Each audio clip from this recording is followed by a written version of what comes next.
Kicking off at number 5, Silver Bullet, 1985.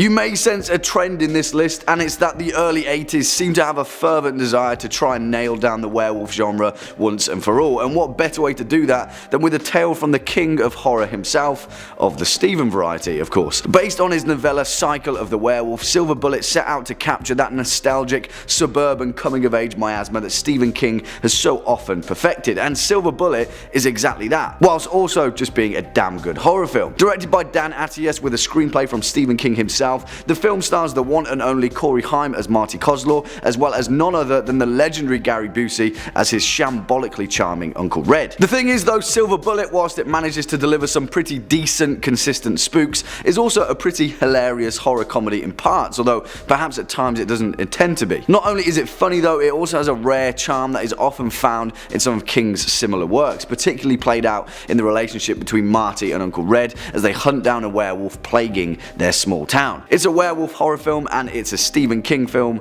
and that's good enough for me. Swinging in at number 4, The Howling, 1981.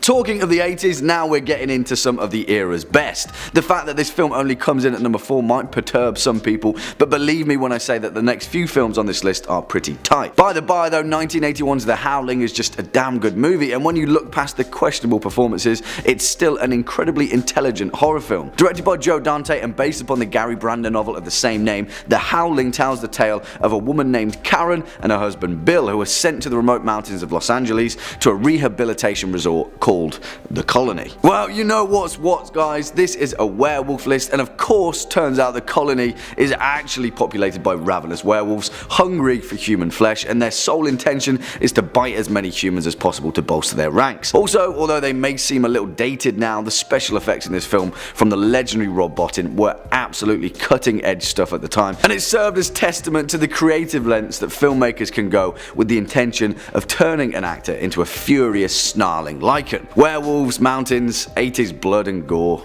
yeah, it's all good stuff. Coming up next at number 3, Dog Soldiers, 2001.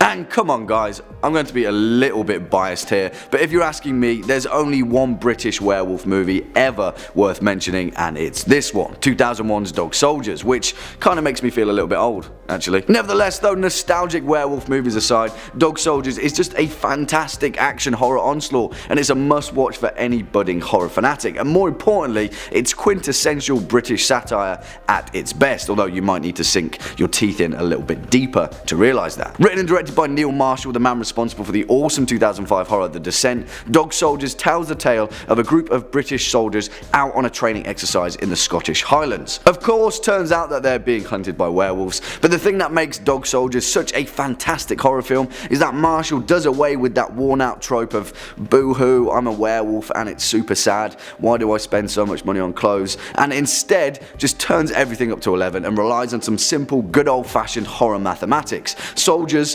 versus demonic wolf hell dogmen, and because of that it's awesome. Dog Soldiers is essentially Evil Dead just with less questionable teenagers, more blood covered soldiers, and of course some horrifying man-eating werewolves. Next up at number 2, Ginger Snaps, 2000.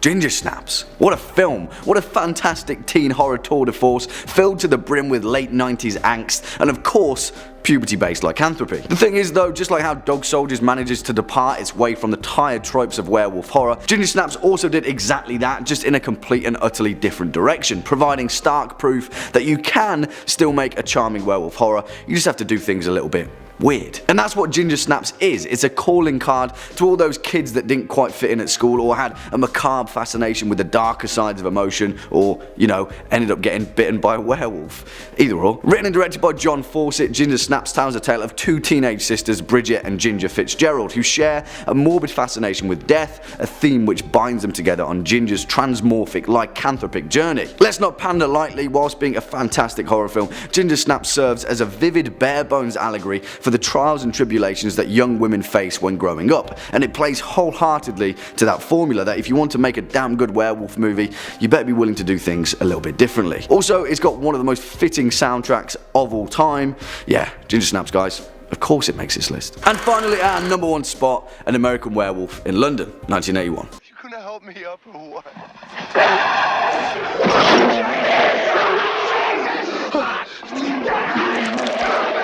I'm sure that you've all been watching this list waiting for the time that this one rears its ugly 80s head, because despite the point that I've been consistently trying to make, there is in fact one werewolf horror flick that earns the right to fully submit itself to those same tired tropes. This one, 1981's An American Werewolf in London, a complete and utter enigma that is far too horrifying to be a comedy and far too comedic to be a horror, but there in actual fact lies the true weird majesty of this film. Written and directed by the legendary National Lampooner John Landis, An American Werewolf was actually one of 3 werewolf movies that were all released in 1981. The Howling, which already made this list, Wolfman, which is great but isn't really a werewolf movie, and of course this one, which is perhaps the best werewolf movie ever made. But that's the thing, it doesn't even try to be. It somehow manages to be hilarious without even trying, while simultaneously being horrifying in the exact same moment. The main reason for that though are the genre-defining special effects from the legendary designer Rick Baker, who pretty much set the benchmark for his astounding physical depiction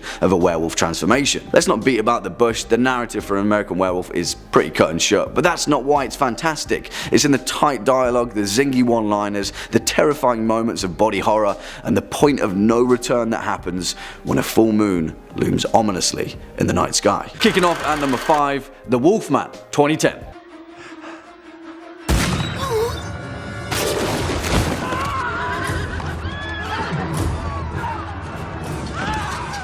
And it kind of makes me sad because I'm torn in two by this movie, much like the human victims of the titular Wolfman, or Wolfmen in this case. You see, this film had so much potential to be brilliant, and I'm not quite sure exactly where it went wrong, but still, fear not, because the most important thing for you Top 5 Scary viewers though is that this film is bloody, filled with gore and grotesque transformations, and from a visual perspective it hits every box when it comes to what we expect from werewolf horror. Also, the cast is absolutely stacked, and it's almost impressive in itself that a film with such acting pedigree flopped so massively at the box office. Benicio del Toro, Sir Anthony Hopkins, Emily Blunt, Hugo Weaving.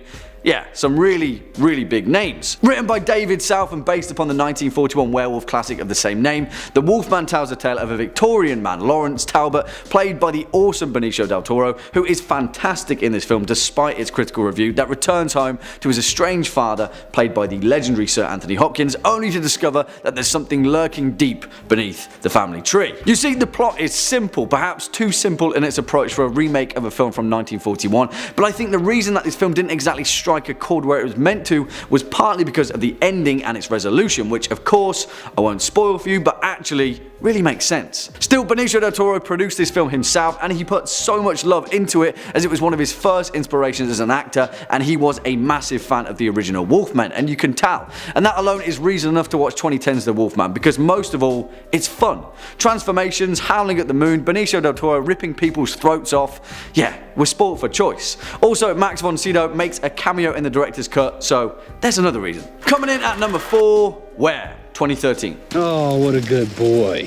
What's he doing? Here, stay close to your dad.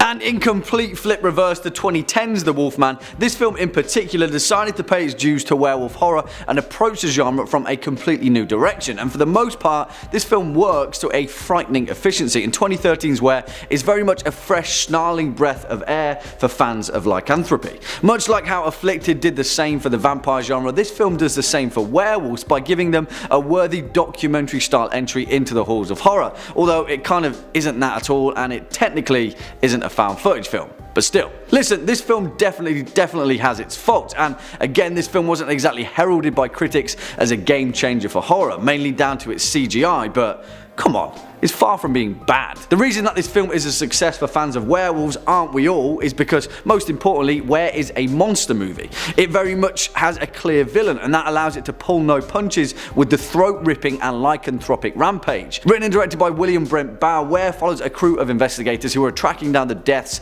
of an American family after they were vacationing in a French countryside, and their bodies were found ripped to shreds. Of course, the strange, shadowy local loner that lives with his mother out in the woods quickly becomes the source of hot suspicion, and then we're off, rampaging our way across the city. There's not much more to it really. We watch werewolf horror movies to see a clawed feral lichen ravage their way across the screen, right? Where is that movie? And it's surprisingly great. Next up at number 3, Wolf, 1994. Yeah, we all need some money. I've got about $1,000 in my wallet. How much would you like to borrow? $5? 10? And we touched upon this point in the first part of this video list series. More often than not, cinema has treated werewolf horror more so as a horror comedy, finding it difficult to balance the equal parts grotesque body horror with the reality of becoming a ravenous lycanthrope. And because of that, in the latter quarter of the 20th century, cinema approached werewolves with all the camp that they could throw at it. But the 90s were a different time. The 90s was the time of romance, romantic comedies, romantic thrillers, and romantic horrors. Just like 1994's Wolf, and who better to play the lichen than the big bad wolf himself, Jack Nicholson. Listen, this film isn't your traditional werewolf horror. There's little of the vulgar thrill and excessive gore that we've come to love in the genre, but strangely, Wolf finds its intrigue within its exceptional cast and characterization. In fact, this film is perhaps the closest we've come to a mainstream depiction of werewolf horror, and because of that pedigree, it really does work. Wolf stars the legend that is Jack Nicholson as Will Randall, a highly successful editor-in-chief that subsequently gets bitten by a werewolf and loses his job pretty much in the same day. After getting betrayed by his best friend and colleague Stuart Swinton, played by James Spader, the pair quickly strike down a path that propagates who's who in the alpha males of both the wolf pack and the big city life of downtown Manhattan. Because the perfect foil to Jack's big bad wolf is of course James Spader, who is incredibly creepy in this film, and in fact the vast majority of the horror comes from his performance alone. You see, the best part about 1994's Wolf though is that the actual physical effects of the werewolves are second to none, and the plot takes itself seriously enough to segue the aforementioned camp by giving the borderline lichens reason to still maintain their human form. I won't say anything more, but surprisingly, Wolf really takes its folklore seriously, and that's a very good thing. Swinging in next at number 2, Howl, 2015.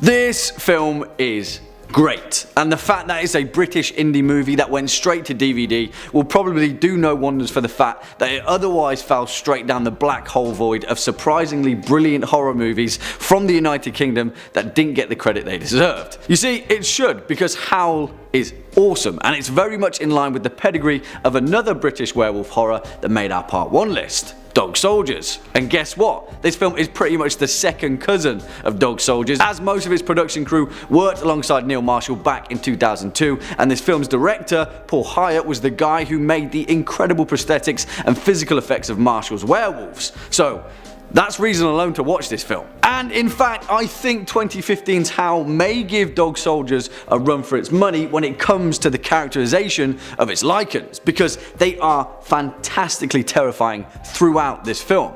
Also, Howl features the awesome Sean Pertwee in it, as in Wales from Dog Soldiers, albeit not for long. So yeah, another reason. Okay, I'll stop with the connections now. Much like Dog Soldiers, the brilliance of Howl is in its simplicity and its approach to the subgenre with respectful efficiency. There's not much to Howl really. A train breaks down in the middle of a forest in England during a full moon, and of course it's down to the down on his luck train conductor Joe, played by Ed Spielers, to try and keep his passengers alive. I'll say no more because there's not much more to ruin, but Howl is one of the most worthy werewolf experiences of recent times, and it's more than worth a watch. And finally, coming in at a number 1 spot, The Company of Wolves.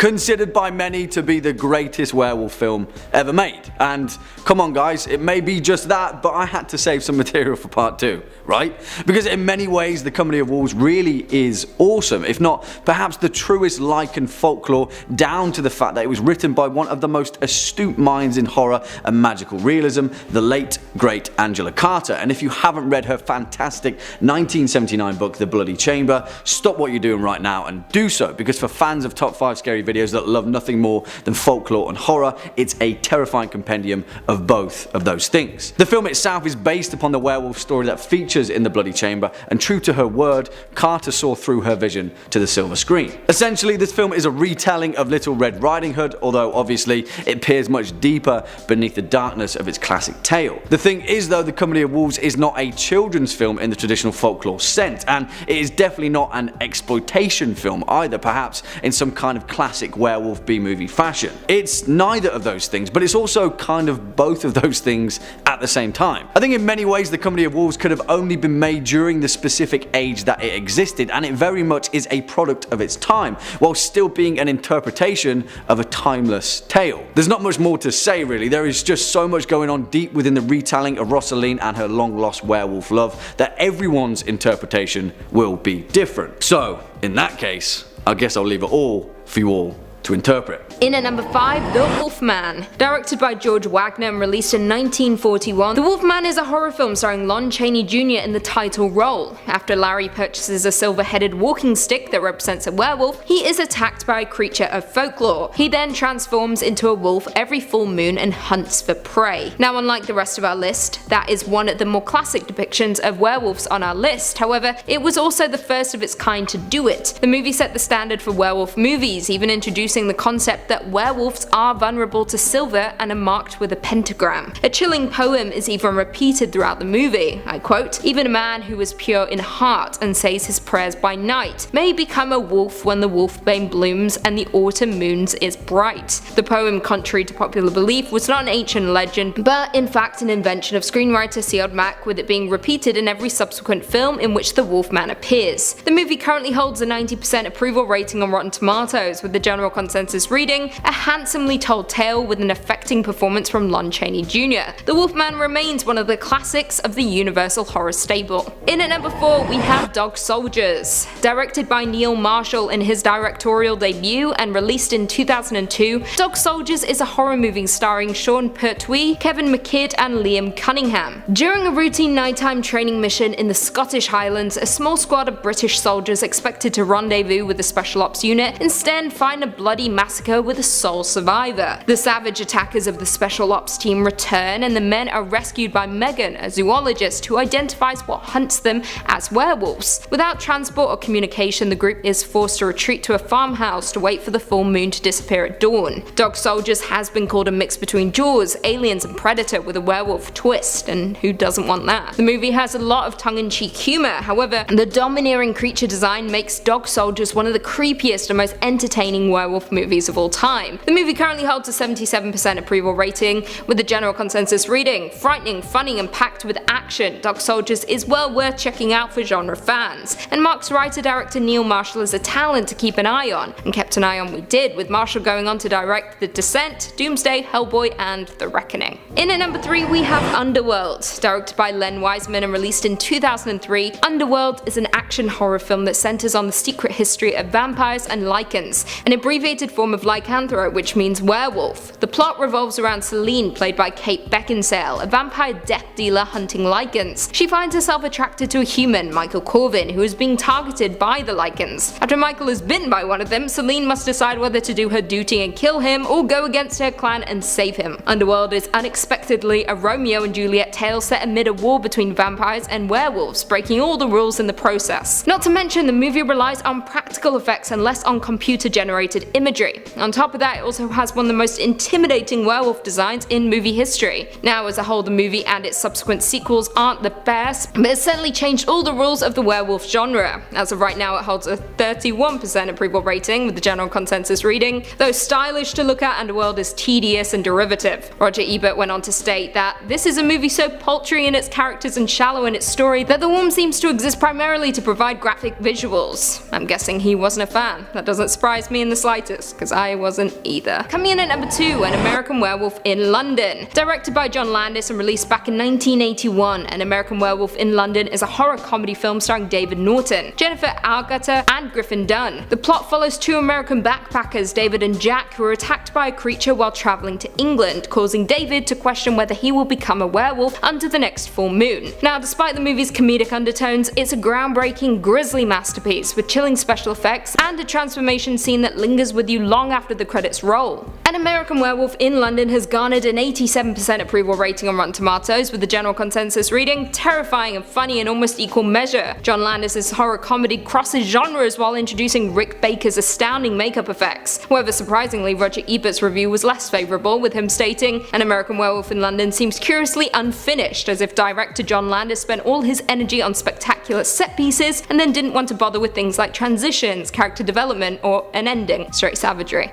Despite that, An American Werewolf in London is chiefly appreciated as a milestone in the comedy horror genre and for its innovative makeup effects, with the Daily Telegraph stating that it was the first mainstream hit which managed to make its gross out effects simultaneously shocking and hilarious, and called the signature werewolf transformation scene stunningly ingenious without a computer effect in sight, but also suffused with squirm-inducing agony. And finally, in at number 1 we have Ginger Snaps. Directed by John Fawcett and released back in 2000, Ginger Snaps stars Emily Perkins and Catherine Isabel, two teenage sisters who have a fascination with death. The plot concerns two outcast sisters, Ginger and Bridget, in the mindless suburban town of Bailey Downs. On the night of Ginger's first period, she is savagely attacked by a wild creature. Ginger's wounds miraculously heal, but something's not quite right. Now Bridget must save her sister and save herself. The movie smartly parallels lycanthropy with puberty, something that has never been seen before on screen, with the teenagers finding themselves growing apart once Ginger begins undergoing unusual changes. Film garnered an 89% approval rating, with the general consensus reading, the strong female cast and biting satire of teenage life making Ginger Snaps far more memorable than your average werewolf movie, or teen flick. And that's the point, this movie is far from your average werewolf movie, with it showcasing the pains of puberty and the bond between two sisters. The movie is darkly humorous that builds to a gut punch of an ending, with Bridget being forced to try and save her sister from her now monstrous identity.